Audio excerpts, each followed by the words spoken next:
Hai Sobat Rebahan, selamat datang di channel hiburan kamu rebahan.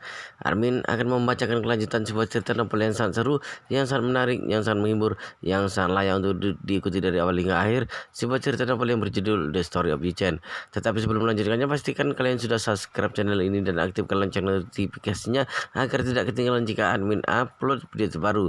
Jika kalian menyukai cerita seperti ini, jangan lupa like. Jika berkenan, share juga ke teman-teman lainnya agar teman-teman lainnya juga mendapatkan informasi dan hiburan di channel ini. Baik, kita lanjutkan di part ke 517 bertepatan dengan bab ke 2499. Ucapan cucuran membuat hati Yi-Chen terasa hangat. Selama beberapa tahun ini terlalu banyak toleransi yang securan berikan padanya. Walaupun beberapa tahun lalu saat dia dicaci maki oleh ribuan orang, securan juga tidak pernah mengeluh padanya, walau sepatah kata pun, bahkan tidak pernah muncul niat untuk bercerai dengannya. Sekarang securan mengucapkan kata-kata yang begitu dalam dari lubuk hatinya lagi, semakin membuat Yi-Chen terharu. Dia perkirakan kemungkinan securan mengira dirinya berbisnis hanya ingin melakukan studio skala kecil. Securan tidak tahu bahwa yang ingin dirinya kerjakan adalah proyek besar bernilai puluhan ratusan juta yuan. Yi-Chen tidak ingin dia terlalu khawatir. Oleh karena itu, sambil tersenyum mengatakan, "Baiklah, dengan apa yang istriku katakan, tidak mau mulai berbisnis, konsentrasi melakukan pekerjaan di rumah saja." Securan baru merasa lega. Sambil tersenyum berkata, "Baiklah, lagi pula sekarang karirku tidak meningkat dengan pesat. Kelak aku yang bertanggung jawab untuk menjadi tulang punggung keluarga." Yi-Chen dengan serius berkata, "Namun istriku, kamu jangan sampai terlalu lelah. Proyek grup di House sungguh terlalu besar. Jika kamu merasa terlalu sibuk, maka kerjakan lebih sedikit dan subkontrak ke perusahaan lain juga boleh." "Itu tidak boleh," Securan dengan serius berkata. "Wakil Ketua Dewan Wang Dongsu memberikan proyek yang begitu besar padaku. Itu adalah kepercayaan padaku. Bagaimana aku bisa mengecewakan dia? Aku pasti harus berjuang keras mengerjakan proyek ini dengan baik." Selesai berbicara, dia melihat waktu berkata, Aku harus segera pergi. Kamu si malas, jika masih belum ingin bangun, maka tidur sejenak lagi." Yi-Chen duduk, meregangkan pinggang berkata, "Aku tidak mau tidur lagi." Securan menganggukkan kepala berkata, "Kalau begitu kamu pergi cuci muka dulu. Aku ganti pakaian pergi ke perusahaan." Yi-Chen segera mengatakan, "Jangan lupa makan dulu baru pergi." Securan melambaikan tangan, "Aku tidak makan di rumah. Terlalu buang waktu. Nanti aku pesan makanan dan langsung diantar ke perusahaan. Begitu aku tiba di perusahaan, makanan juga tiba." Yi-Chen tidak berdaya dan menghela napas. "Baiklah, kamu harus lebih perhatikan diri sendiri. Jangan sampai terlalu capek." Securan tersenyum dan berkata, "Tenang saja, aku sudah tahu." Yi-Chen teringat akan hal semalam tentang menambahkan bahan ke bubur handmaking. Mendadak bersemangat dan berkata, "Oh ya, istriku, Dokter Sakti sih punya sebuah resep yang bisa menghilangkan rasa lelah. Bagaimana kalau nanti aku buatkan satu agar kamu meminumnya?"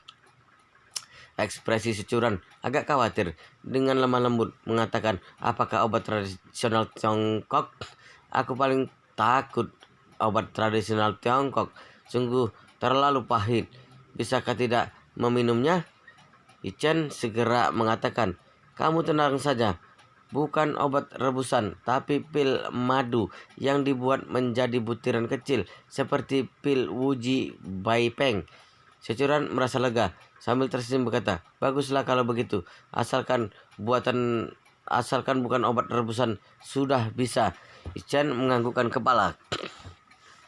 "Kalau begitu nanti aku pergi ke tempat Dokter Saktisi, pusat pengobatan masyarakat.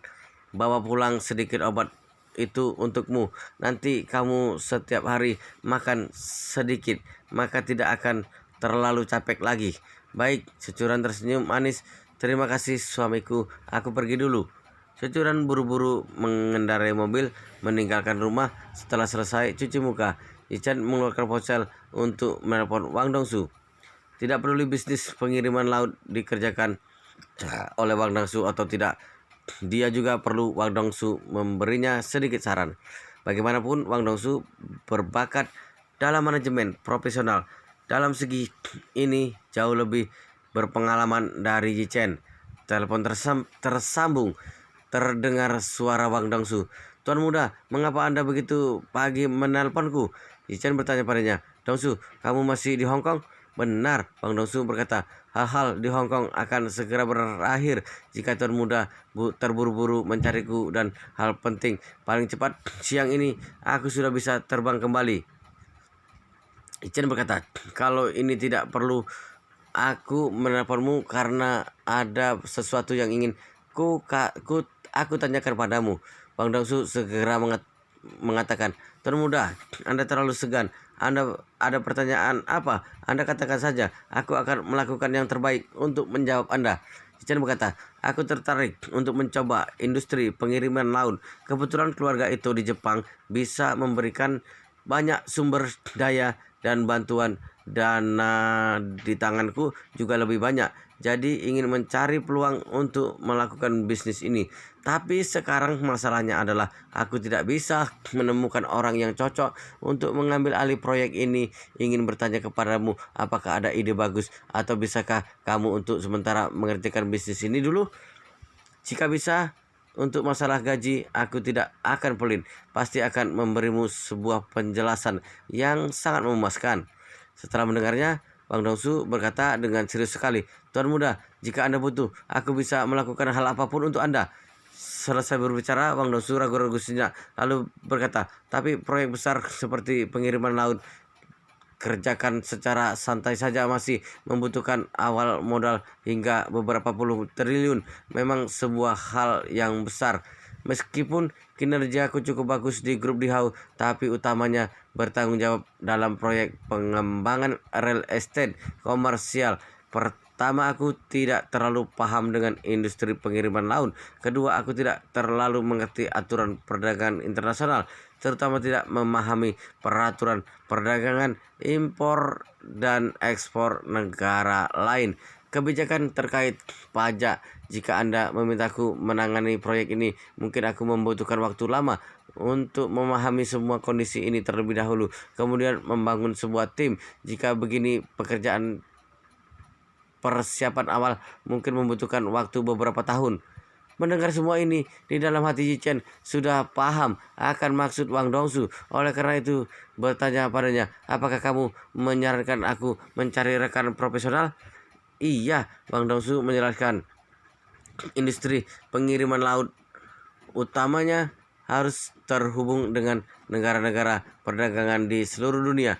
Yang lebih dekat adalah Jepang dan Korea Selatan, disusul oleh negara-negara penghasil minyak di Timur Tengah dan Australia, kemudian Eropa dan Amerika Utara. Ini hanya aku katakan poin pentingnya saja, meskipun permintaan dari negara-negara lapis kedua lainnya lebih kecil, tapi jumlahnya di total semua juga sangatlah besar. Jika ingin mengembangkan industri ini, pertama-tama harus memahami dengan baik kebijakan negara-negara ini. Selain itu harus memiliki sejumlah sumber daya lokal, dapat cepat terhubung dengan pemerintah daerah dan pelabuhan. Jadi pasti harus orang yang sangat profesional baru bisa menanganinya. Yichen bertanya padanya, apakah kamu memiliki orang berbakat yang bisa direkomendasikan? Ini Wang Dongsu berpikir-pikir mengatakan, jujur saja, aku sungguh memiliki satu kandidat yang sangat ideal. Hanya saja aku tidak tahu dia bersedia atau tidak. Yichen segera mengatakan, siapa? Jika sungguh cocok, aku bisa pergi rundingkan dengannya. Wang Dongsu dengan serius mengatakan, Profesor, ketika aku belajar di Amerika Serikat beberapa waktu lalu, dia sudah mengundurkan diri dan datang ke Jinling, sedang mengajar di Universitas Finance dan Ekonomi Jinling. Yichen terkejut, berkata, apakah orang yang kamu katakan bernama He Yuanjiang? Wang Dongsu terkejut dan berkata, Tuan muda, Anda mengenal Profesor He? Chen tersenyum dan berkata, semalam aku baru mengenalnya, tapi tidak banyak berhubungan dengannya. Wang Dongsu segera mengatakan, kalau begitu bagus sekali, Profesor He sungguh sangat hebat. Dia sendiri adalah mahasiswa berprestasi di bidang ekonomi dan manajemen. Sebelum pergi mengajar di sekolah MIT, pertama bekerja di Silicon Valley, kemudian pergi ke Wall Street, perusahaan tempat dia bekerja. Semuanya adalah perusahaan besar di 500 teratas. Selain itu, posisinya sangat tinggi. Dia memiliki pengalaman kerja yang sempurna selama 20 tahun. Kemudian karena ada sedikit perubahan dalam keluarganya, dia mengundurkan diri dari Wall Street lalu pergi mengajar di MIT. Selesai berbicara, Wang Dongsu lanjut mengatakan, Tuan Muda, sesuai pemahamanku terhadap Profesor He, di dalam negeri seharusnya tidak bisa menemukan orang kedua yang berbakat manajemen dengan standar seperti dia. Selain itu, dia telah bekerja di perusahaan multinasional luar negeri selama bertahun-tahun. Sepanjang tahun terbang ke beberapa benua, sangat paham dengan kebijakan negara-negara perdagangan utama dunia dan memiliki banyak sumber daya lokal di berbagai tempat. Jika bisa membujuknya bergabung, maka bisnis Anda pasti bisa dimulai dalam waktu cepat dan mempertahankan pertumbuhan yang cepat. Chen sungguh tidak menyangka, kemarin baru saja mengenal He Yuanjing. Ternyata dia adalah orang hebat di bidang manajemen ekonomi. Pada saat dia merasa berjuang keras tidak mendapatkan hasil apa-apa, malah memperolehnya secara kebetulan. Juga merasa khawatir untuk ayah mertuanya.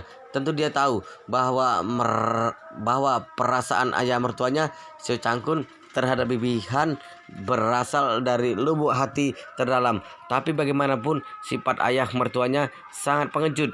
Dari awal hingga akhir selalu ditekan oleh Malan. Satu sisi berpikir ingin melanjutkan jodoh dengan Han Meking, satu sisi tidak memiliki keberanian untuk bercerai dengan Malan. Jika begini terus, dia dan Han Meking sama sekali tidak mungkin ada hasil. Tapi berbeda dengan He Yuanjiang, pria ini bukan hanya berpendidikan tinggi, berkemampuan kuat, bahkan berpenampilan, aura dan kebiasaan hidup jauh melampaui Xiao Changkun. Selain itu, dia tidak memiliki belenggu seperti Manlan. Jika dia sungguh melakukan serangan sengit terhadap Han Meking, maka tingkat kemenangan Xiao Changkun akan semakin berkurang. Memikirkan semua ini, spontan Chen menggilangkan kepala. Masa depan Xiao Changkun selalu berada dalam genggaman tangan sendiri. Jika dia sampai akhir tidak berani mengambil langkah maju, maka dia juga akan melewatkan kebahagiaan. Itu juga tidak bisa menyalahkan orang lain. Sekarang prioritas utamanya adalah memikirkan cara untuk baik-baik berunding dengan He Yuanjing. Lihat apakah He Yuanjing bisa bekerja untuk dirinya. Kemudian dia segera mengirimkan WeChat pada Wang Dongsu, berpesan, Wang Dongsu, kamu bantu aku buat janji temu dengan Profesor He. Bilang saja aku ingin bertemu dengannya. Lihat dia kapan ada waktu luang. Wang Dongsu balas dengan cepat, Tuan Muda, perlukah aku mengatakan identitas aslimu pada Profesor He atau memberitahu dia identitas publik Anda saat ini? Chen merenung sejenak berkata, kamu langsung beritahu dia bahwa bosmu ingin bertemu dengannya. Wang Dongsu membalas, baik Tuan Muda, aku sudah tahu. Chen menunggu kira-kira 10 menit. Wang Dongsu membalas pesan, Tuan Muda, Profesor He mengatakan dia jam 9.30 sampai jam 10 ada waktu luang. Jika Anda ingin bertemu dengannya, bisa langsung pergi ke ruang kantornya. Baik, Chen sambil tersenyum mengatakan, kalau begitu aku jam 9.30 tepat waktu ke sana.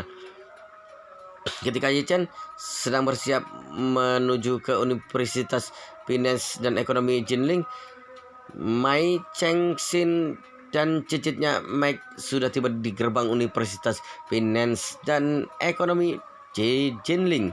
Supir taksi mengatakan, Tuan, ini adalah Universitas Finance dan Ekonomi Jinling. Namun, di sini tidak mengizinkan taksi masuk ke dalam. Jika kalian perlu masuk ke dalam untuk mengurus sesuatu, bisa jalan saja. Aku akan menunggu di sini. Baik, Mai Chengxin tersenyum tipis berkata, Mac, kita masuk ke dalam untuk berkeliling-keliling. Mac menganggukkan kepala. Turun mobil duluan lalu bantu tuan besar buka pintu mobil. Kemudian menuntun tuan besar keluar dari dalam mobil. Mac lalu berkata pada sopir, Pak, tinggalkan nomor telepon. Nanti lebih mudah dihubungi jika membutuhkan sesuatu. Sopir segera mengatakan, Bos, tidak perlu serepot itu. Aku akan menunggumu di sini. Lagi pula kalian pasti masuk lewat gerbang ini, keluar juga lewat gerbang ini. Mac berpikir sepertinya memang begini. Lalu ia mengangguk kepala bersama kakek buyut melangkah ke dalam gerbang Universitas Finance dan Ekonomi Jinling.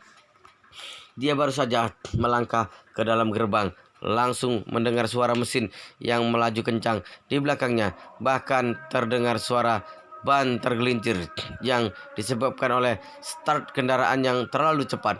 Spontan dia melihat ke sana, hanya melihat taksi yang dirinya sewa seharga 2.000 yuan. Itu sudah pergi tanpa meninggalkan jejak lagi. Dalam sekejap, Mac marah sekali, berteriak memarahi, Hei, bajingan, kamu cepat berhenti. Mai Chengxin tersenyum menepuk bahu penuh makna, mengatakan, anggap buang sial. Pertanda baik, jangan sampai semarah ini.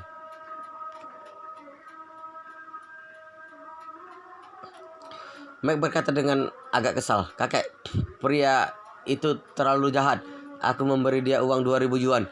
Dia hanya mengantar kita sampai di sini, langsung kabur. Hanya perjalanan segini. Jika naik taksi normal pasti hanya 50 yuan saja. Jika membiarkan dia kabur begitu saja, tidak tahu kalau akan menipu berapa banyak orang. Tidak bisa, aku harus telepon untuk lapor polisi. Ma Chengxin menganggukkan kepala berkata, pria itu memang keterlaluan, tapi kamu tidak perlu permasalahkan dengannya. Kamu harus ingat,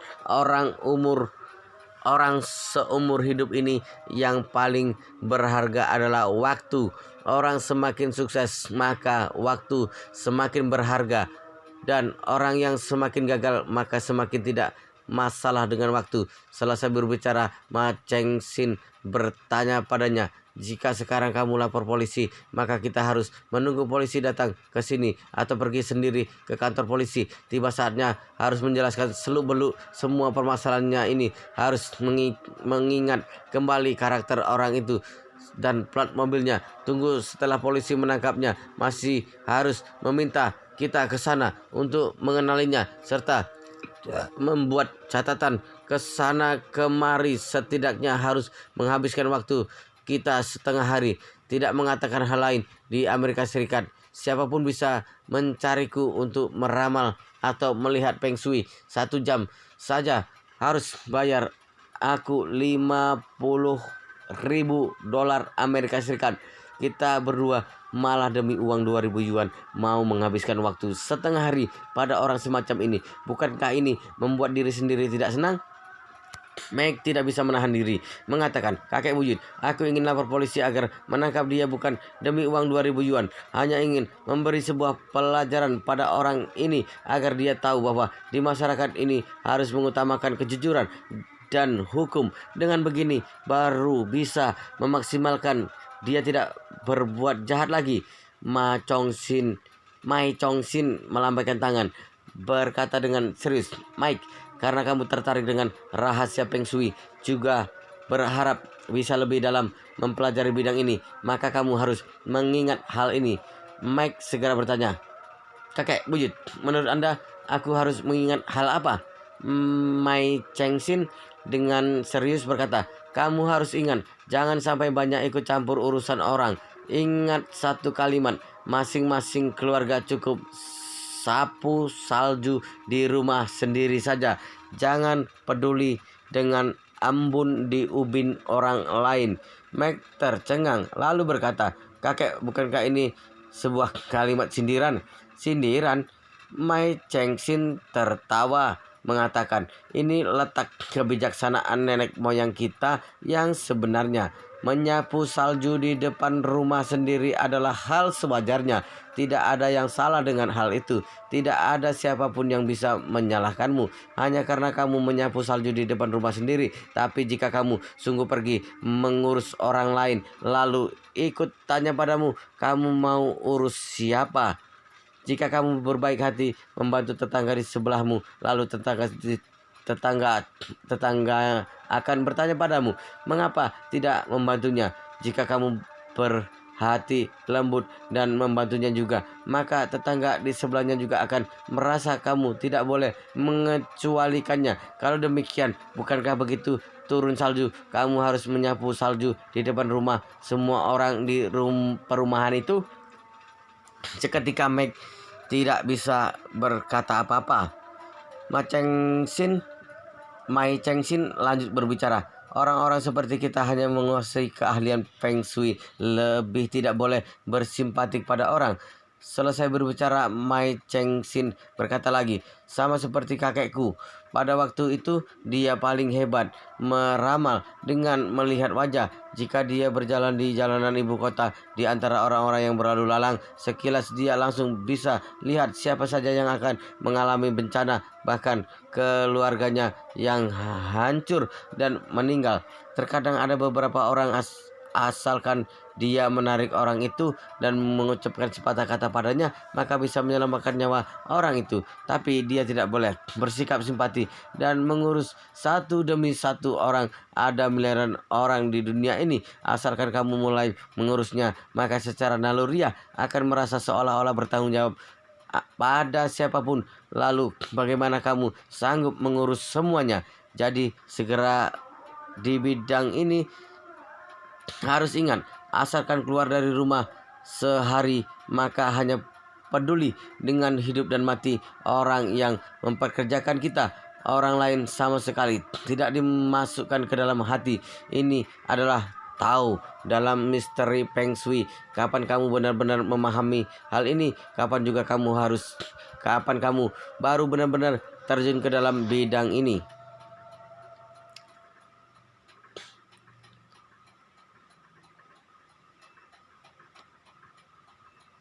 Mike masih muda dan gagah. Selain itu, Mike rasa keadilan yang kuat di dalam dirinya. Jadi ketika Mai Chengxin mengucapkan kata-kata ini secara naluriah, dia merasa agak sulit menerimanya. Tapi di saat dia sungguh menenangkan diri untuk berpikir, dia merasa apa yang dikatakan oleh kakek buyut sungguh masuk akal. Perbedaan terbesar antara ahli Feng Shui dan orang biasa adalah mereka bisa memprediksi masa depan seorang baik atau buruk melalui wajah, Feng Shui dan ramalan. Bagi orang biasa ini pasti bisa disebut semacam kemampuan luar biasa, dan orang yang semakin menguasai keterampilan ini sebenarnya harus semakin tegas mengakhiri hati yang baik, karena begitu mulai bersimpati pada orang lain, maka akan menyeret diri sendiri ke dalam rawa. Akhirnya dia paham mengapa ada banyak film dalam drama TV di dalam dan luar negeri. Para pembunuh profesional juga harus mengambil uang baru bekerja untuk orang lain. Walaupun dia sungguh bersimpati pada orang lain, benar-benar bersedia mempertaruhkan nyawa balas dendam untuknya, tapi juga harus meminta uang 1 yuan atau 1 sen yuan sebagai simbolis. Ini adalah etika profesional mereka, etika profesional yang tak tergoyahkan. Adapun akar penyebabnya sama seperti yang dikatakan oleh kakek buyut. Di dalam mata mereka hanya ada majikan, juga hanya melayani majikan. Hidup dan mati orang lain tidak ada hubungannya dengan mereka. Jika tidak ada uang 1 yuan atau 1 sen yuan itu Ada terlalu banyak orang miskin di dunia ini. Ada terlalu banyak orang kasihan yang dipaksa ke jalan buntu. Siapa yang bisa bantu semuanya? Setelah memikirkan hal ini dengan jelas, dia berkata pada Mai Chengxin dengan wajah saleh, "Kakek buyut, aku sudah paham dengan kata-katamu. Kelak aku pasti akan mengingat ajaranmu." Mai Chengxin menganggukkan kepala berkata dengan serius sekali, "Tentu bagus sekali jika kamu bisa memahami teori ini." Selesai berbicara, dia menghela nafas. Keluarga Mai telah mewarisi misteri Feng Shui selama ribuan tahun, selalu menjadi salah satu dari 5 keluarga Feng Shui teratas. Tapi sejak ayahku memutuskan untuk memindahkan seluruh keluarga ke Amerika Serikat, kakekmu, ayahmu, satu demi satu lahir di Amerika Serikat, sudah terkorosi hebat oleh budaya barat sehingga mereka berdua tidak memiliki pemahaman mendalam terhadap misteri Feng Shui, sama sekali tidak memiliki potensi untuk menjadi seorang master. Jika sebelum aku mati kamu masih belum memaknainya, maka kelak keluarga Mai kita pasti akan tersingkirkan dari 5 keluarga besar Feng Shui. Mike segera mengatakan, "Kakek buyut, tenang saja, aku pasti berusaha sekuat tenaga untuk mempertahankan reputasi keluarga Mai kita."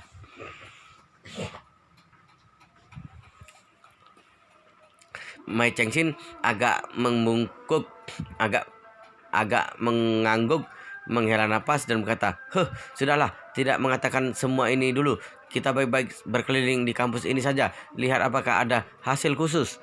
Universitas Minen dan Ekonomi di Jinling adalah universitas yang relatif lebih kecil. Total jumlah guru dan murid di seluruh kampus tidak lebih dari 10.000 orang dibandingkan universitas komprehensif yang berjumlah mulai 3 atau 4.000 orang. Dari jumlah orang memang sudah berbeda jauh. Namun meskipun jumlah orangnya sedikit, tapi luas lantainya sungguh tidak kecil. Meskipun Universitas Finance dan Ekonomi Jinling berada di peringkat komprehensif tidak sebanding dengan Universitas di Jinling, namun disiplin manajemen ekonominya selalu menjadi yang terbaik dalam negeri. Ini dapat dianggap sebagai subjek profesional terbaik. Jadi banyak orang kaya yang akan mengantar anaknya kuliah di sini agar mereka belajar manajemen ekonomi, kelak lebih mudah mengambil alih bisnis keluarga mereka. Sebenarnya sebelum terjadi kecelakaan pada Wuki, Wudonghai lebih menyukai dia dibandingkan kakaknya Wuxin. Meskipun Wuxin adalah putra tertua, tapi termasuk jenis orang yang relatif biasa dari berbagai aspek dan tidak terlalu menonjol. Awalnya Wudonghai menaruh harapan tinggi padanya, mengirim dia ke Amerika untuk sekolah, tapi tidak menyangka setelah Wuxin tiba di Amerika Serikat, setiap hari bergaul bersama sekelompok generasi kaya kedua Tiongkok itu. Setiap hari mengendarai mobil sport, mengadakan pesta mabuk-mabukan, menggoda wanita setiap hari, hanya berpoya-poya. Kemudian Wudonghai baru sadar bukan setiap anak dikirim untuk sekolah ke luar negeri bisa menjadi berbakat. Di antara semua itu sebenarnya ada sebagian besar anak setelah keluar negeri menjadi benar-benar hancur karena tidak ada pengawasan dari orang tua. Hanya sedikit sekali anak disiplin diri yang dapat mempertahankan diri dari lingkungan luar negeri yang menggoda serta masih bisa meningkatkan diri. Jadi demi Wuki yang cerdas sejak lahir tidak berjalan di jalan yang salah. Dia tidak membiarkan Wuki menjalani jalan lama Wuxin, tetapi meminta dia mengikuti ujian masuk perguruan tinggi melalui usaha sendiri dan diterima di Universitas Finance dan Ekonomi Jinling. Wow, luar biasa sekali guys, ceritanya sangat seru, sangat menarik, sangat menghibur, sangat membuat kita penasaran jika tidak mau tahu cerita kelanjutannya. Tetapi sepertinya di bab ini sampai di sini dulu, dan kita akan lanjutkan di bab berikutnya di video selanjutnya. Pastikan kalian sudah subscribe channel ini dan aktifkan lonceng notifikasinya agar tidak ketinggalan jika admin upload video terbaru. Jika kalian menyukai cerita seperti ini, jangan lupa like, jika berkenan share juga ke teman-teman lainnya agar teman-teman lainnya juga mendapatkan informasi dan hiburan di channel ini. Baik, kita lanjutkan di bab berikutnya di video selanjutnya.